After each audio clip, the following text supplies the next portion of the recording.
আলেমদেরকে স্মরণ করে দিয়ে বলছেন ওয়া ইয ইয়ামকুরু বিকাল্লাযীনা কাফারু লিইথবিতুকা আও ইয়াকতুলুকা আও ইখরিজুক ওয়া ইয়ামকুরুনা ওয়া ইয়ামকুরুল্লাহ ওয়াল্লাহু খায়রুল মাকিরিন।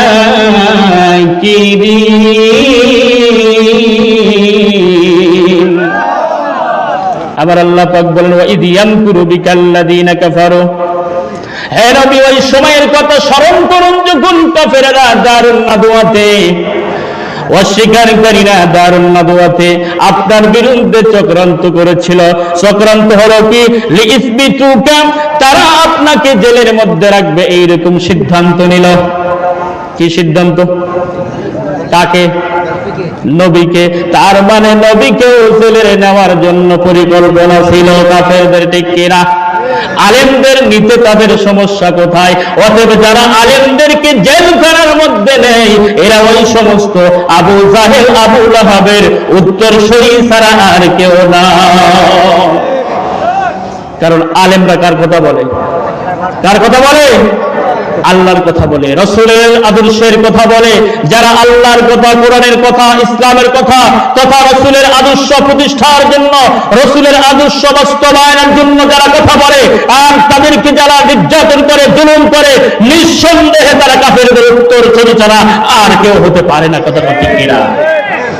অতএব ওই সমস্ত কাফেরদের উত্তরসূরি যারা ইসলাম পছন্দ করে না, ইসলাম পছন্দ করে না, ইসলামে হুকুমত কায়েম হোক এরা চায় না, ইসলামী ন্যায় ইনসাফপূর্ণ সমাজ ব্যবস্থা কায়েম হোক এরা চায় না, দুর্নীতি মুক্ত একটা দেশ হোক এরা চায় না, চাঁদাবাজ মুক্ত একটা দেশ হয় যারা চায় না, তাদের সঙ্গে মুসলমান থাকতে পারেন? চাঁদাবাজের সঙ্গে আছেন? দুর্নীতিবাদদের সঙ্গে আছেন? ইসলামের বাহিরে যারা থাকবে তাদের সঙ্গে মুসলমান থাকতে পারে? তাদের মুসলমান সাপোর্ট দিতে পারে না। কথা বল না, আপনারা কি চুপ আছেন কেন? লোক অল্প তাই যাই, যে কয়জন আছেন একটু হ্যাঁ হো বলেন, রাজি আছেন তো ইনশাআল্লাহ? তাহলে কি করলো কাফেরেরা? লিইসবিতুকা, নবীজিকে কি করবে? জেলখানার মধ্যে দিবে, পরিকল্পনা করা হলো। এবার তাদের মধ্যে বললেন, পরামর্শ দিল বিশ্ব নবীকে যদি জেলখানায় দেওয়া হয়, নবীদের যারা অনুসারী সাহাবী আছে ক্রমান্বয়ে ওরা শক্তি জোগাড় করে জেলখানা ভেঙ্গে নবীকে বের করবে, এটা হবে না। আরেকজন পরামর্শ দিল, তাহলে আমরা তাকে হত্যা করে ফেলি। হত্যা করব, হত্যা করলে যদি তাদের বংশের লোকেরা এসে দাবি করে আমরা মুক্তিপণ দিব। পরামর্শ দিল এটা করা যায়। কি করা যায়? হত্যা করা। এবার নবীদেরকে হত্যা করার জন্য কি পরিকল্পনা হলো? কোথায়? কাফেরদের সংসদ ভবন দারুন নাদওয়াতে। এরপরে আরেকটা পরামর্শ দিয়েছিল, আমরা নবীকে দেশ থেকে বিতাড়িত করে দেই, তার সিটিজেন বাতিল করে দেই, তার পাসপোর্ট, তার নাগরিকত্ব আমরা বাতিল করে দেই। প্রস্তাব আসলো তার নাগরিকত্ব বাতিল করে তাকে যেখানেই পাঠা হোক না কেন, সে এত সুন্দর মানুষ, সুন্দর কথা বলতে পারে, ওখানে গিয়ে তিনি অনুসারী তৈরি করবেন, সাহাবী তৈরি করবেন, লোক তৈরি করবেন, মানে শক্তি সঞ্চার করে তারা মক্কায় আক্রমণ করতে পারে। এজন্য বের করেও দেওয়া যাবে না। পরিশেষে আবু জাহেল সিদ্ধান্ত নিল আউয়াতুলুকা, তাহলে আমরা নবীকে হত্যা করে ফেলি। এই সিদ্ধান্তের উপরে একমত হয়ে গেল। নাউজুবিল্লাহ। বলেন তো বন্ধুরা, আমার নবীকে সৃষ্টি না করলে আল্লাহ বিশ্বকুল তাই না কিছু সৃষ্টি করতেন না। ওই নবীকে হত্যা করার জন্য কাফেররা পরিকল্পনা নিয়েছিল। তার মানে নবীর উত্তরসূরিদের ক্ষেত্রে একই তো হবে, এটাই স্বাভাবিক, ঠিক কিনা? এবার আসুন, সিদ্ধান্ত হলো বিশ্ব নবীকে তারা হত্যা করে ফেলবে। তাই তারা চিন্তা করলো মক্কার 12টি গোত্র থেকে 12 জন নওজোয়ানকে নেওয়া হলো। 12 জন নওজোয়ানকে নিয়ে তাদের হাতে একটা করে তরবারি দেওয়া হলো। 12 জন মিলে নবীকে হত্যা করবে। তাতে করে মুক্তিপণ দাবি করলো। 12 জন মিলে, সকল গোত্র মিলে যেহেতু করেছে, তারা আমাদের সঙ্গে যদি যুদ্ধ করে, আমাদের সঙ্গে যুদ্ধ করতে পারবে না, পরিশেষে মুক্তিপণ দেওয়ার প্রয়োজন হলে আমরা দিব। এভাবে 12টি গোত্র থেকে 12 জন নওজোয়ানকে নিয়ে বিশ্ব নবীকে হত্যার চক্রান্ত হলো। এদিকে আমার আল্লাহ পাক বলেন, আমার নবীকে তোমরা হত্যার চক্রান্ত করবে, আর আমি আসমানে বসে তামাশা দেখবো। এটা হতে পারে? কথা কই হতে পারে? আমার আল্লাহ বলে, ওয়ায়ামকুরুনা ওয়ায়ামকুরুল্লাহ ওয়াল্লাহু খায়রুল মাকিরিন। আমার আল্লাহ পাক বলেন, তোরা যত প্রকার কৌশল পরিকল্পনা করো না কেন, আমি আল্লাহ তোদের চেয়ে বেশি কৌশলবাজ, আমি পরিকল্পনা বেশি করতে পারি। কোন ঠিক কিনা? আল্লাহর চেয়ে পরিকল্পনাকারী আর কেউ আছে? দুনিয়ার মানুষ পরিকল্পনা করে ইসলামকে নিঃশেষ করে দিতে চাইলে আল্লাহ বলেন, ইউরিদুনা লিইউতফিউ নূরাল্লাহি বিআফওয়াহিহিম ওয়াল্লাহু মুতিম্মু নূরিহি ওয়ালাউ কারিহাল মুশরিকুন। কথা কোন ঠিক কিনা? ফুৎকার দিয়ে, মুখের ফুৎকার দিয়ে কেউ যদি ইসলামকে নিভিয়ে দিতে চায় আর আল্লাহ ইসলামকে প্রজ্বলিত করতে চায়, এতে করে মুসলিমদের গা জ্বালা করবে, এটাই স্বাভাবিক। ইসলাম সামনে আসলে যাদের গা জ্বালা করে, বুঝতে হবে এরা মুশরিকদের উত্তরসূরি। কোরআনের কথা বলার পরে, ইসলামের কথা, হাদিসের কথা শোনার পরে যাদের গা জ্বালা করে, অবশ্যই বুঝতে হবে এরা কারা? ওই আবু জাহেলদের উত্তরসূরি, ঠিক কিনা? এই যে কোরআন হাদিসের কথা হচ্ছে, আপনাদের কি খারাপ লাগতেছে? মনে কষ্ট, দুঃখ, নাকি বলছেন হুজুর রাজনীতির ওয়াজ করতেছেন কিনা? আমি কি ভোট চাইলাম? ভোট চাইছি? রাজনীতির ওয়াজ করছি? আমি বিশ্ব নবী মক্কি জিন্দেগি নিয়ে কথা বলেছি, আমার নবীজির কার্যক্রম নিয়ে কথা বলেছি। আমার নবীজি যা করেছেন সেটা যদি রাজনীতি হয়, আপনি কেন সেটা মেনে নেবেন না? বুঝেন নাই? আসুন, তাহলে কি সিদ্ধান্ত হলো? বিশ্ব নবীকে হত্যা করে ফেলবে। আমার আল্লাহকে আসমানে বসে তামাশা দেখবেন? এবার বিশ্ব নবী সাল্লাল্লাহু আলাইহি ওয়াসাল্লামকে জিবরিল আমিন এসে বলে গেলেন, ইয়া রাসূলুল্লাহ, ইয়া হাবিবাল্লাহ, আজকের রজনীতে আপনাকে আল্লাহ নির্দেশ দিয়েছে মক্কা থেকে হিজরত করে মদিনায় যেতে হবে। নবীজি খবরটা শুনে কাঁদলেন।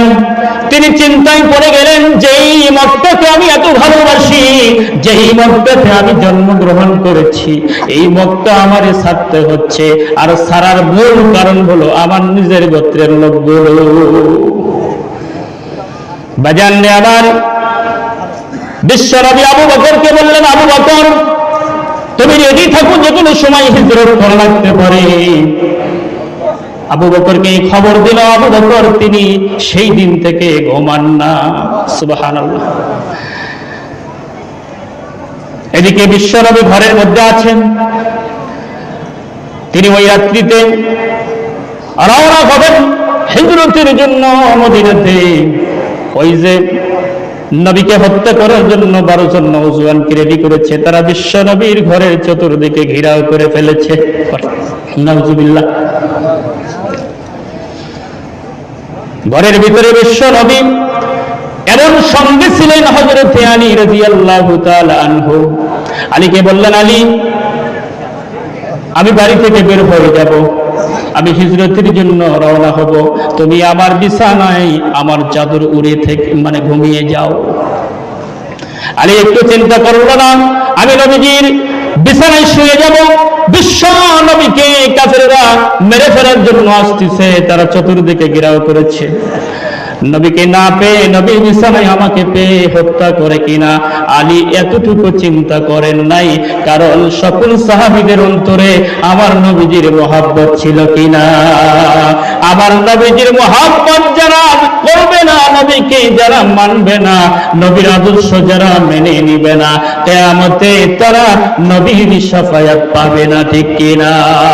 এজন্য নবীর শাফায়াত পেতে হলে অবশ্যই নবীর আদর্শ মানার দরকার আছে না নাই? আমরা নবীদের সুন্নত মানে কি? টুপি, দাড়ি, পাঞ্জাবি, জুব্বা, পাগড়ি আছে না নাই? অবাধে কোনো নবীজির সুন্নত ঠিক আছে, কিন্তু নবীজির সবচেয়ে বড় সুন্নত হলো ইসলামী হুকুমত কায়েম করা। বুঝেন নাই? নবীজির সবচেয়ে বড় সুন্নত কি? ইসলামী রাষ্ট্র কায়েম করে গিয়েছেন বিশ্বনবী।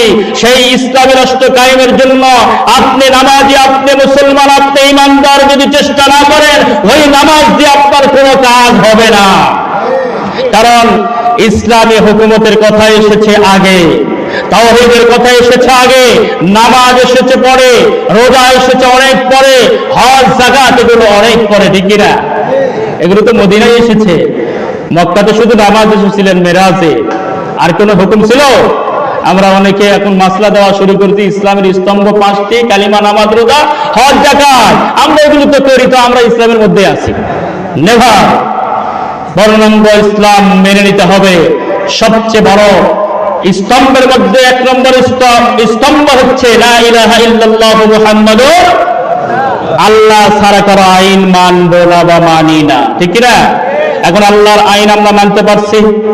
কারণ আমাদের দেশে চলছে ব্রিটিশ আইন, আমাদের দেশে চলছে মানব রচিত আইন। এখন আল্লাহর আইন আমরা মানতে পারছি না, বাধ্য হয়ে ব্রিটিশ আইন মানতে হচ্ছে। কিন্তু আপনি যদি আল্লাহর আইন প্রতিষ্ঠার জন্য কাজ না করেন, কাল কিয়ামতের ময়দানে আপনাকে আখিরাতে আদালতে দাঁড় করানো হবে। কথা কোন ঠিক কিনা? তাহলে আল্লাহর আইন প্রতিষ্ঠার জন্য কাজ করতে হবে কিনা? পক্ষে থাকতে হবে কিনা? সুযোগ এসেছে, এই সুযোগকে হাতছাড়া করবো না ইনশাআল্লাহ। বিশ্ব নবীকে হত্যা করার জন্য কাফেররা চতুর্দিকে ঘেরাও করেছে, মনে আছে? এবার আলী নবীজির বিছানায় ঘুমিয়ে আছে। আমার আল্লাহ বলেন, জিবরাইল তাড়াতাড়ি যাও, বিশ্ব নবীকে বের করো।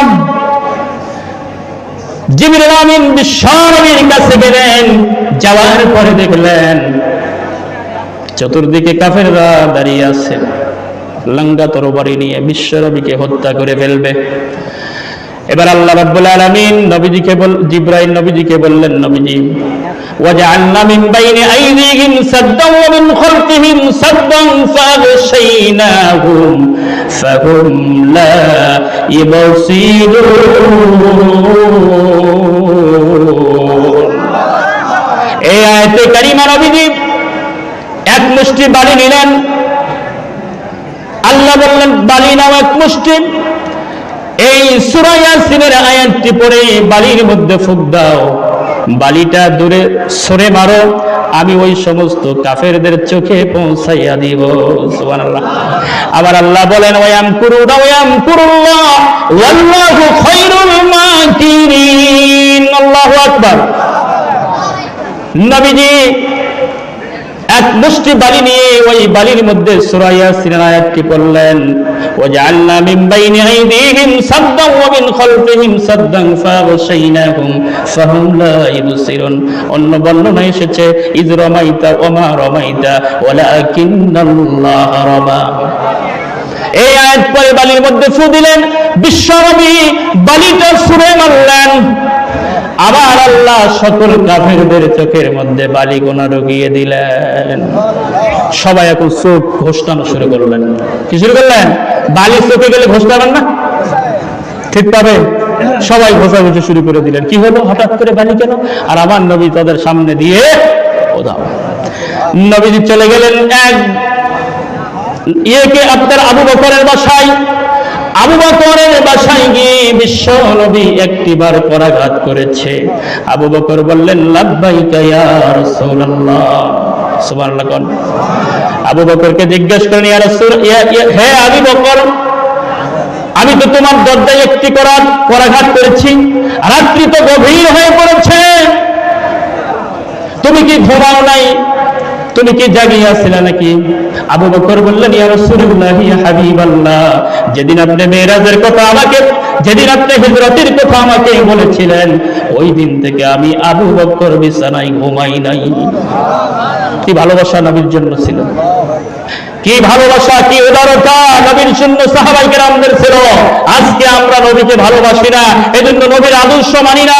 অথচ আল্লাহ পাক বলেছেন, লাকাদ কানা লাকুম ফি রাসূলিল্লাহি উসওয়াতুন হাসানাহ, তোমার নবী করিম সাল্লাল্লাহু আলাইহি ওয়াসাল্লামের মধ্যে তোমাদের জন্য উত্তম আদর্শ রয়েছে।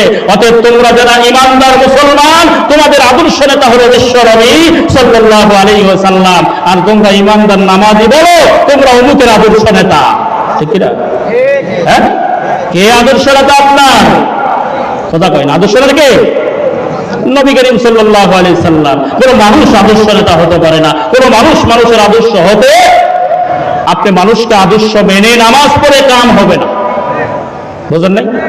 মন খারাপ করিচ্ছেন, খারাপ লাগতেছে, আমি তো যত সময় শেষ করব, বিরক্ত হওয়ার দরকার আছে?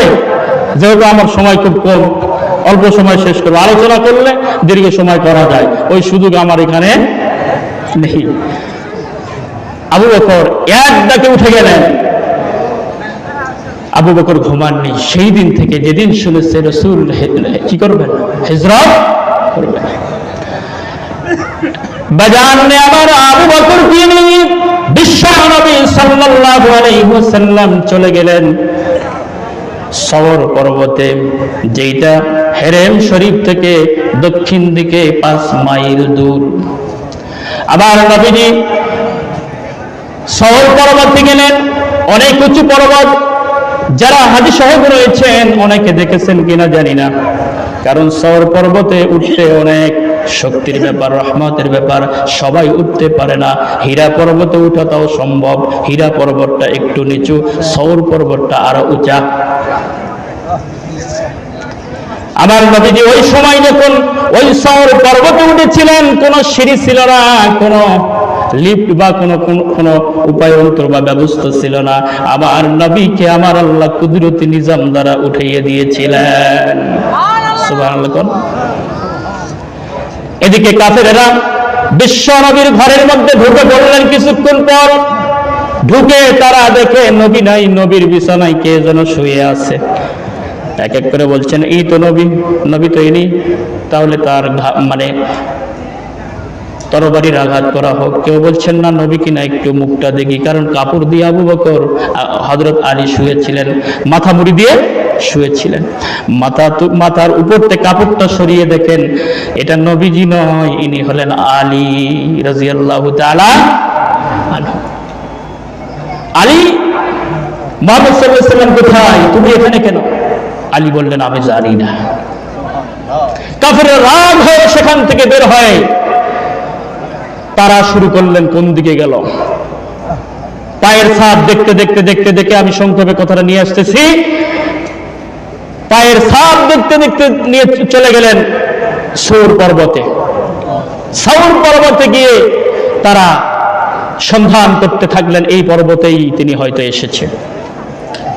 এবার আল্লাহ পাক যেহেতু বলেছেন, ওয়ায়ামকুরুনা ওয়ায়ামকুরুল্লাহ ওয়াল্লাহু খায়রুল মাকিরিন, তোমরা যত প্রকারের কৌশল করো না কেন, তোমাদের চেয়ে আমি আল্লাহ বেশি কৌশল জানি। ঠিক কিনা? আমার নবীকে কাফেররা হত্যা করবে আর আল্লাহ চুপ থাকবে, এটা হতে পারে না। বাজার নে আমার কাফেররা পাহাড়কে তন্ন তন্ন করে খোঁজা শুরু করলেন। পাহাড়ের গর্তের ভিতরে ঢুকে বললেন নবী করিম সাল্লাল্লাহু আলাইহি ওয়াসাল্লাম। পাহাড়ের গর্তে ঢুকে বিশ্ব নবী সাল্লাল্লাহু আলাইহি ওয়াসাল্লাম, আবু বকর আগে ঢুকলেন। ঢোকার পরে পাহাড়ের গর্তের মধ্যে যেই শল্যগুলো ছিল, ফোঁকাগুলো ছিল, গর্তগুলো ছিল, এগুলো আবু বকর তার গায়ের জামা ছিঁড়ে ছিঁড়ে গর্তগুলো পূরণ করতে লাগলেন, কারণ গর্তের মধ্যে সাপ পোকা মাকড় থাকতে পারে। আবু বকর সকল গর্ত পূরণ করলেন, কাপড় নেই, আরেকটি গর্ত পূরণ করতে পারলেন না। আবু বকর সেই গর্তের মধ্যে পায়ের গোড়ালি দিয়েছিলেন। এবার নবীজিকে বললেন, ইয়া রাসূলুল্লাহ, ইয়া হাবিবাল্লাহ, আপনি অনেক ক্লান্ত, অনেক পরিশ্রান্ত, আপনি অনেক কষ্ট করেছেন, আমার উরাতের উপরে আপনি মাথা দিয়ে একটু ঘুমিয়ে পড়েন। নবীজি আবু বকরের উরাতের উপরে মাথা দিয়ে ঘুমিয়ে পড়লেন। আর আবু বকর নবীজিকে ঘুম পাড়াচ্ছিলেন। আমার আল্লাহ পাক বলেন, ফাআনজারাল্লাহু সাকিনাতাহু আলাইহি, আমার আল্লাহ তাদের প্রতি রাহমাতুস সাকিনা, প্রশান্তি নাজিল করেছিলেন। গর্তের মধ্যে আমার রাসূলকে প্রশান্তির ঘুম পাড়িয়ে দিয়েছিলেন কে? পিছনে সকল দুঃখগুলো ভুলে গিয়ে তিনি ঘুমাচ্ছিলেন। আবু বকর রাদিয়াল্লাহু তাআলা আনহু হঠাৎ করে দেখেন তার চোখ দিয়ে পানি বের হচ্ছে। বিশ্ব নবী আবু বকরের কোলে রয়েছে। পানির ফোঁটা যখন নবীজির গালে পড়েছে, নবীজি ঘুম থেকে জেগে উঠেছে। বললেন, আবু বকর তুমি কাঁদো কেন, কি হয়েছে? বাড়ির কথা মনে হয়েছে কিনা, স্ত্রীর কথা মনে হয়েছে কিনা, সন্তানের কথা মনে হয়েছে কিনা? আবু বকর বলেন, ইয়া রাসূলুল্লাহ, ইয়া হাবিবাল্লাহ, স্ত্রীর কথা মনে হয় নাই, সন্তানের কথা মনে হয় নাই, আমি সেই কারণে কাঁদি না। আমি যে গর্তটি পূরণ করতে পারি নাই, সেই গর্তের মধ্যে আমার গোড়ালি দেওয়া ছিল। আমার মনে হয় সেই গোড়ালিতে কোন একটা সাপ বা বিচ্ছু কামড় দিয়েছে, সেই বিষয়ে আমি আবু বকর কাঁদছি। নবীজি বলেন, আবু বকর তুমি কাঁদছো, তুমি কেন আমাকে বলো নাই তোমারে কামড় দিয়েছে বিচ্ছু বা সাপ? তুমি যদি আমাকে বলতে। আর নবী করিম সাল্লাল্লাহু আলাইহি ওয়াসাল্লামের মুখের লালা ছিল ঔষধ। সুবহানাল্লাহ। কোন মানুষ যদি বিশ্ব নবীর কাছে এসে কোন অসুখের কথা বলতেন, নবীজি ফু দিতেন, অথবা মুখের লালাটা তার ব্যথার উপরে বা তার জখমের উপরে নবীজি লাগিয়ে দিলে ঔষধের কাজ হয়ে যেত। আবু বকর তুমি আমাকে বলনি কেন? আমার মুখের লালা সেই ক্ষতস্থানে লেগে দিতাম। আবু বকর বললেন, ইয়া রাসূলুল্লাহ, ইয়া হাবিবাল্লাহ, আপনি ঘুমাচ্ছেন। আমি আবু বকর চিন্তা করলাম আমার নবী কষ্ট করেছে কয়েকদিন থেকে, নবীজি পেরেশান, নবীজি ক্লান্ত। আমার নবীর এই আরামের ঘুমকে আমি কখনো জাগাইতে পারি নাই। কষ্ট হোক, আমি আবু বকরের হোক, কিন্তু আমার নবীর যেন কষ্ট না হয়। সুবহানাল্লাহ। অবাজান কি ভালোবাসা ছিল সাহাবীদের মধ্যে, কি ভালোবাসা ছিল নবীর জন্য তাদের। এই জন্য সাহাবীরা জান্নাতি। সাহাবীরা কি জান্নাতি? কেন? সাহাবায়ে কেরামরা আল্লাহর সন্তুষ্টির জন্য সব কাজ করেছে, ঠিক কিনা? আল্লাহর সন্তুষ্টির জন্য আমরাও যদি সব কাজ করি, তাহলে জান্নাতে যাওয়ার আশা করা যায় কিনা?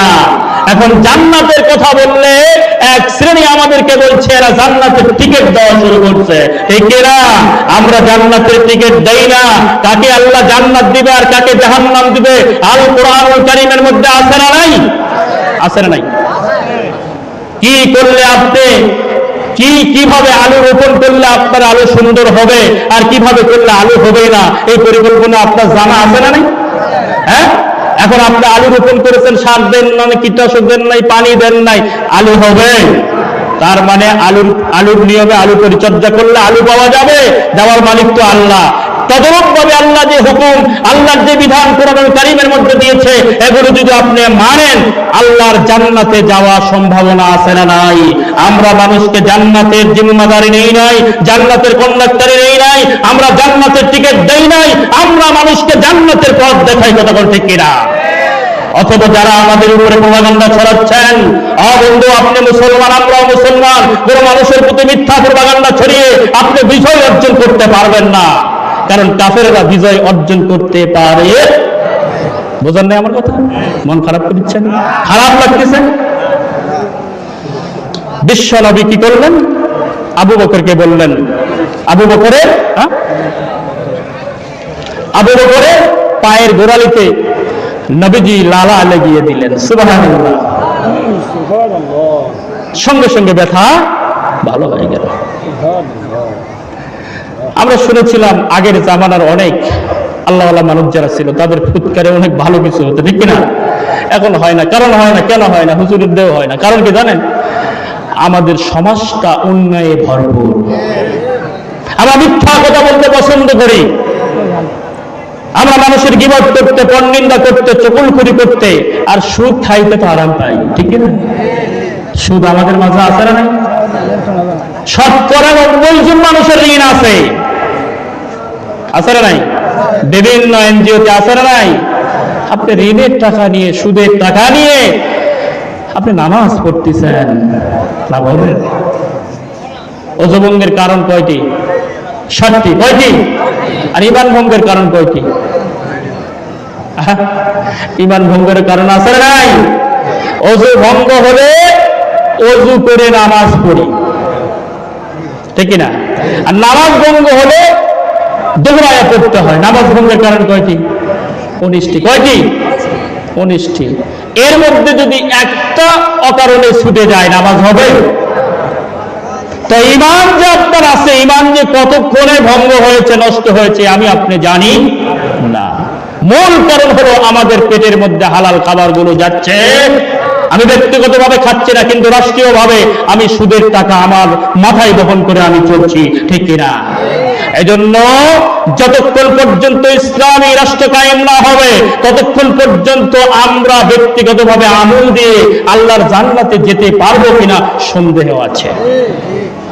কথা আমার খারাপ লাগুক আর ভালো লাগুক আপত্তি নাই, মেনে নেন আর না নেন, কারণ ইসলামী হুকুমত ছাড়া কোন দেশে সুশাসন কায়েম হতে পারে না, এটা বিশ্বাস রাখতে হবে।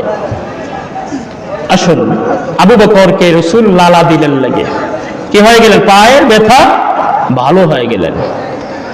এবার আবু বকর এবং বিশ্বনবী সাল্লাল্লাহু আলাইহি ওয়াসাল্লাম আবু বকর বললেন, ইয়া রাসূলুল্লাহ, ইয়া হাবিবাল্লাহ, এই তো হয়তোবা কাফেররা আমাদেরকে ধরে ফেলবে, কাফেররা আমাদেরকে ধরে ফেললে তো মেরে ফেলবেন।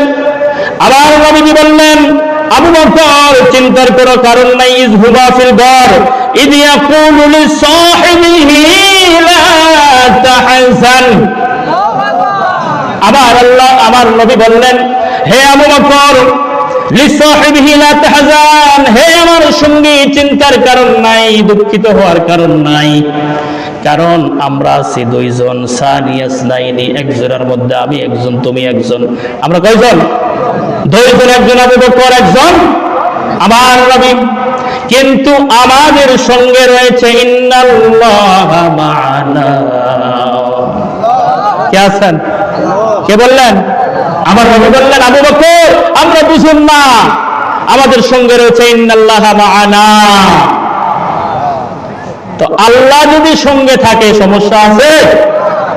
তো আমাদের সঙ্গে যদি আল্লাহ থাকে, আল্লাহর পক্ষ থেকে যদি আমরা রহমত পাই, ইনশাআল্লাহ ইসলাম আগামীতে বিজয় হয়ে যাবে। তাহলে আলহামদুলিল্লাহ করলে হবে না, কাম করা লাগবে।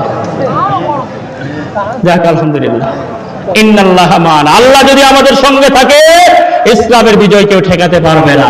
আর আল্লাহ যদি আমাদেরকে পছন্দ এখনো না করেন, তো আরো একটু সময় লাগবে, ঠিক না?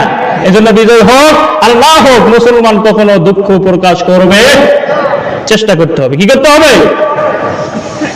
আবু বকর, চিন্তার কারণ নাই, ইন্নাল্লাহা মা'ানা, আমাদের সঙ্গে রয়েছে আল্লাহ। কাফেররা যত প্রকারের চক্রান্ত করে না কেন, কিছুই করতে পারবে। ইসলামকে নিঃশেষ করার যত পায়তারা করুক না কেন, আমার আল্লাহ ইসলামকে প্রজ্বলিত করবে। আমার নবীজিকে আল্লাহ পাক এই দুনিয়াতে পাঠিয়ে দিয়েছেন ইসলামকে বিজয় করার জন্যই, ঠিক না? ইসলামকে বিজয় করার জন্য না?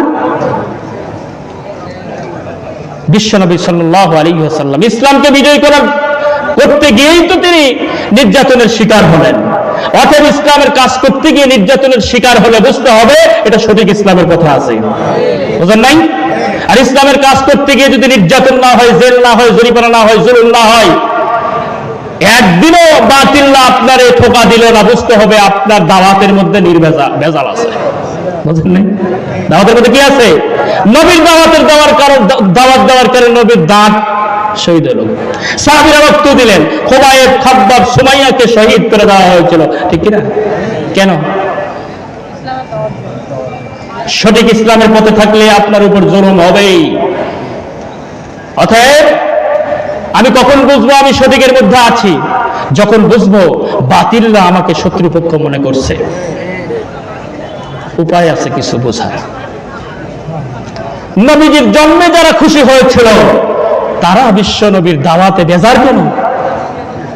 আল্লামা দেলোয়ার হোসেন সাইদি সাহেব যদি বাংলাদেশের লোকদেরকে ডেকে বলতেন, হে লোকেরা, আমি ইসলামী হুকুমত কায়েমের জন্য আর মাঠে ময়দানে কথা বলবো না, আমি একটা খানকা শরীফ করব, এখানে বসে যাব, আমি মুরিদ দিব, তোমরা আসো, সারা বাংলাদেশের সব মানুষ মুরিদ হতে দেখি না, অন্যান্য পীরেরা ভাত পাইতো না।